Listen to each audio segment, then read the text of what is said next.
What's up, guys? Welcome back to another episode of 461. Today we're going to be talking about skeletal muscle organization and contraction. So I'm just going to draw a few things for you to explain in just a second. Okay. Perfect.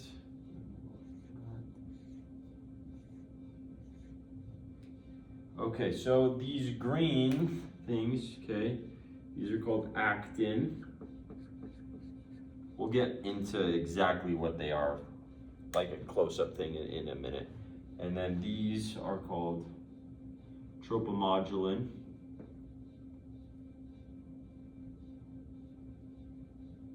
These are basically just capping off the edges of the actin.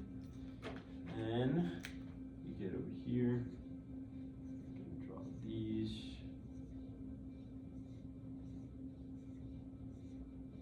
These are all called cap Z, and then connecting the cap Z is something called alpha actinin. Alpha actinin. Then this big purple piece that I drew is something that's known as myosin. Okay, those are your two main filament types, actin and myosin. And then this thing that connects the actin to the cap Z is known as titin, which is important for resetting after muscle contraction, resetting this whole thing. But we'll go over all that in a second, obviously. Okay, so a few key terms. Okay, so right here, basically the part with the myosin is known as the A band, okay? And then the part with the actin is known as the I band. A band is also called the dark band, I band is also called the light band. Okay, right down the middle of the A band, you have your M line, M for middle. At least that's how I remember it. M for middle. Then right here, all of this stuff with the cap Z and titin and stuff, that's known as your H zone. Okay? That's just kind of pretty basic. Now we're really gonna kind of dive in a little bit into zoom. I guess you could say we're gonna look at the zoomed in stuff. So I think you can see over here. Okay, perfect. So first we're gonna do myosin, and then we're gonna do actin, okay? So myosin looks something like this.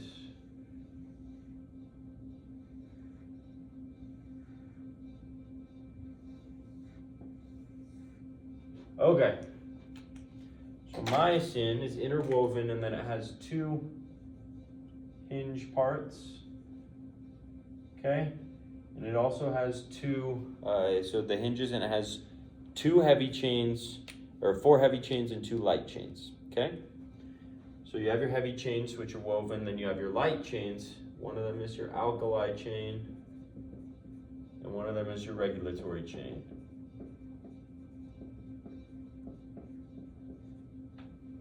Okay, now we're gonna get into and then that's your head. This is what's gonna bind to your actin, but we'll get to that in a minute. Now let's get into your actin, which is a little more complex.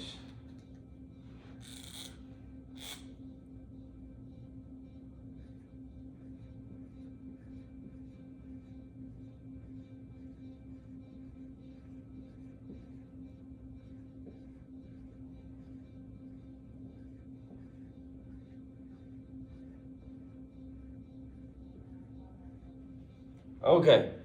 Oh, perfect. You can see that. Okay, awesome. So each of these individual dots is called G-actin. Okay? Now, G-actin has these things called G-actin active binding sites, which I'm just going to draw with little dashes on some of them, not all of them.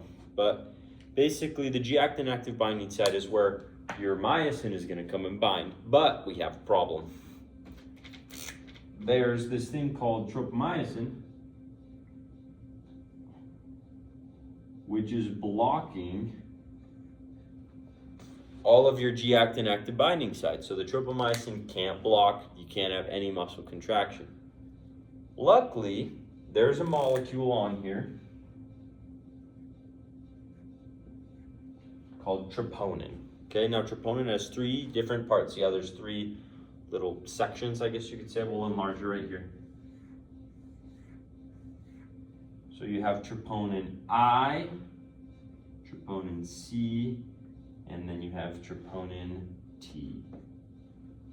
Okay, so what are those going to bind to? Well, your T is going to bind to the tropomyosin.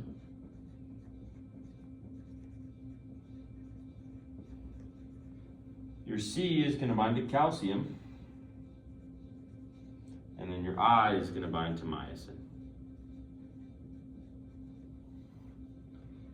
So basically, how are these going to move?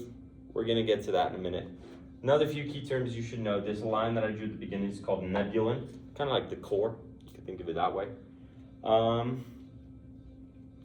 Yeah, that's pretty much it for all of that. I'm going to leave these up here. I'm going to erase this, and I'm going to show you muscle contraction.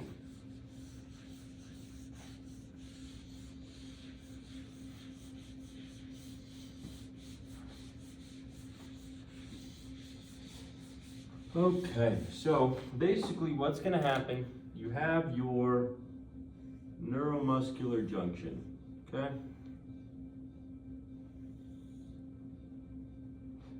So you have your presynaptic terminal right here. You have a voltage-gated calcium channel. So your action potential is going to come, it's going to hit the calcium channel. That's going to cause calcium to go into the cell. Now, in your presynaptic terminal, there's these things called vesicles. Now, these vesicles have a bunch of a neurotransmitter called acetylcholine in them. What calcium does is calcium's going to bind to things called snare proteins.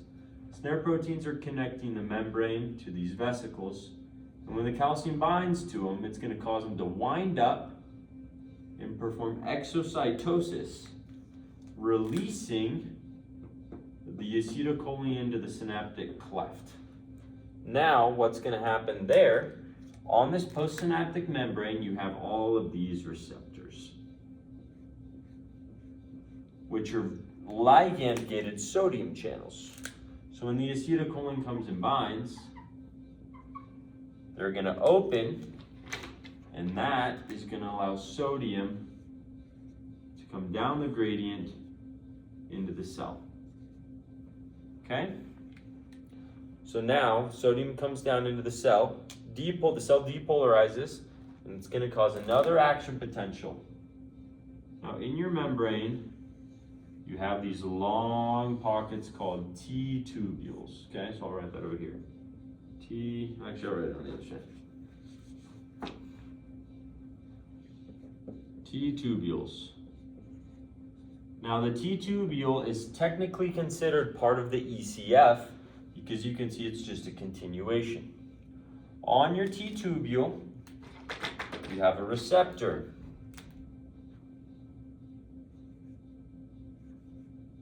Now this receptor is called your DHP receptor, or your dihydropyridine receptor.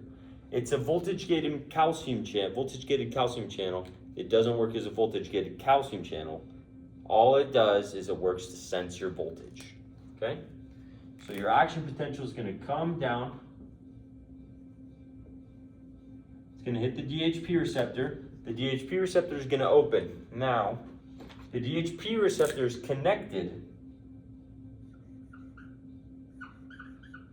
to a receptor called the ryanodine receptor, or the RYR receptor. They're connected together. The ryanodine receptor is a mechanically gated channel, which means that when the DHP channel opens, so does the ryanodine receptor. The ryanodine receptor is connected is something called the sarcoplasmic reticulum, or the SR. Now the SR has a lot of calcium inside of it. It also has something called calsequestrin. Basically what calsequestrin does is it acts like a calcium magnet. It's slightly negative, which is going to make the calcium attracted to it because calcium has a positive charge. So your calcium is just sitting over here by it. So when the ryanodine receptor opens up due to the GHP receptor opening up, that's going to cause calcium to go outside of the SR, but it doesn't want to go into the ECF because there's lots of calcium out there. So what it's going to do is it's going to go down and it's going to go into your muscle cells, okay? Muscle cells that we were talking about over there. Okay, I'm going to erase this now and we're going to draw something else. So, we just talked about your F-actin strand, which is just made of G-actin. You have your troponin on there, and remember I said one of your troponins, troponin C, binds the calcium. So we just saw calcium come out and go into the cell. It's going to bind to your troponin C. That troponin C is going to move your tropomyosin. When it moves your tropomyosin, all those G-actin active binding sites are going to be exposed. That's going to allow the myosin heads to come and bind onto the G-actin active binding sites, creating what we call the cross-bridge formation. So now we are going to go over something called the cross-bridge cycle. This is what is happening every time you have muscular contraction, is the cross-bridge cycle. Okay? So let's start at the beginning.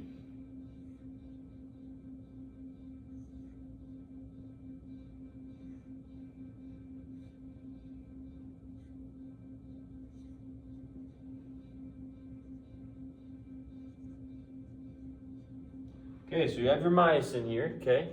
Your myosin is not currently bound to the actin. Basically, what's going to happen is it has an ADP and a phosphate on the end of it, okay? We're going to go to step 2. And right here, what's going to happen, let me just draw it out. That'll just be a little bit easier. This is known as the cocked position, by the way. The myosin head is ready for contraction.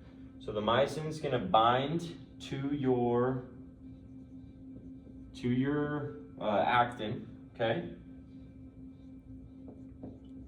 And then, in the next step, first your phosphate is going to leave, then your ADP is going to leave. And what that's going to do is that's going to allow the myosin to go from a high energy state, cocked, to a low energy state. You think of it like a rower. They row back, okay? When these leave, it rows. This is called the power stroke. And that contracts. Well, all this is muscular contraction. But that's the actual contracting part, okay? The power stroke. What's going to happen next? Let me turn you a little bit. Okay. Now that your head is attached to the myosin, it wants to detach so that it can kind of restart the whole process. But here's the thing, it needs energy to do that. So right here, ATP is going to come in. And it's going to bind, giving us something like this.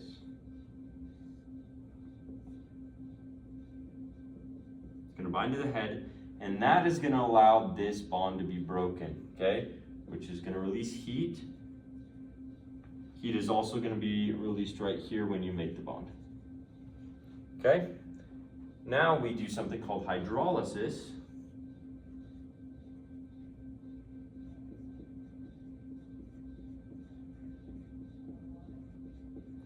Which is where we break apart the ATP into a phosphate and an ADP, and then we do the whole procedure again. So like I said, this is called the cross-bridge cycle. It is skeletal muscular contraction. It's that myosin head's pulling on the actin, then recaulking using ATP, hydrolyzing, and then starting it all over. Thanks for watching, guys.